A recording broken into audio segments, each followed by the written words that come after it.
Bonjour et bienvenue sur ma chaîne Tarot Massalia. Aujourd'hui, je continue ma série sur l'apprentissage de la lecture des cartes de tarot. Nous allons nous concentrer aujourd'hui sur l'arcane de la papesse. Prenez note que le jeu étudié sera celui du tarot de Marseille et que seulement les arcanes majeures seront incluses dans les vidéos puisque je ne fonctionne qu'avec celle-ci. Le tarot de Marseille est l'un des jeux de cartes divinatoires les plus anciens et est à la base de nombreux autres jeux plus récents. Donc même si vous utilisez un jeu différent du mien, la symbolique des cartes demeure essentiellement les mêmes. Notez également que j'utilise les termes carte, arcane et lame de manière interchangeable sur ma chaîne, c'est-à-dire qu'ils sont considérés comme synonymes. Attardons-nous sans plus tarder sur l'arcane de la papesse. La papesse est généralement dépeinte comme une femme mature, assise, portant un livre ou un parchemin ouvert sur ses genoux. Dans certains jeux, des colonnes décorent l'arrière-plan tandis que d'autres utilisent un drap tendu. La papesse n'a pas besoin de lire les écrits se trouvant près d'elle puisqu'elle est en phase d'assimilation et de compréhension. Ces principes sont des éléments clés dans son interprétation et procurent à un tirage une ambiance propice à l'attente et à la méditation. Il est donc impératif de comprendre sa position dans un tirage pour analyser si cette énergie provient d'un état intérieur ou d'une situation externe. Cette lame est très passive et invite le consultant à se placer dans la peau d'un spectateur afin d'avoir tous les éléments de réponse pour mieux avancer. L'arcane de la papesse amène le consultant à poser un regard neutre sur son monde intérieur afin d'identifier ses forces et ses faiblesses pouvant influencer son chemin de vie.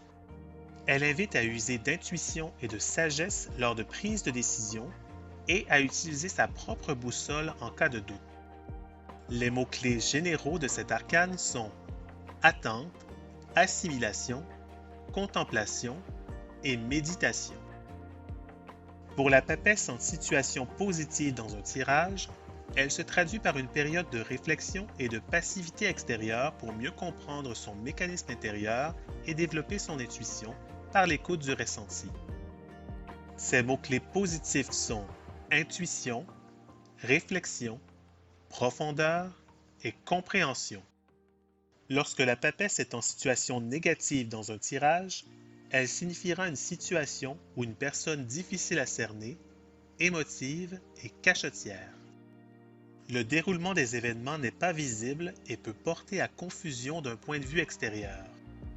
Il est souvent nécessaire d'attendre de lever le voile sur la situation car plusieurs éléments ne semblent pas tourner en rond pour le consultant.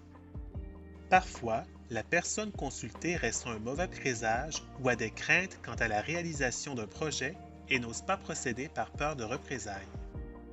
Il faut ainsi creuser pour connaître la raison de ces inquiétudes pour mieux accompagner cette personne dans son cheminement. Les mots-clés négatifs sont mutisme, duplicité, émotivité et mauvais présage. Voilà. J'espère qu'avec ces conseils, vous serez en mesure de faire une lecture des cartes en toute confiance. Si vous avez aimé la vidéo, n'hésitez pas à mettre un pouce bleu et à vous abonner à cette chaîne.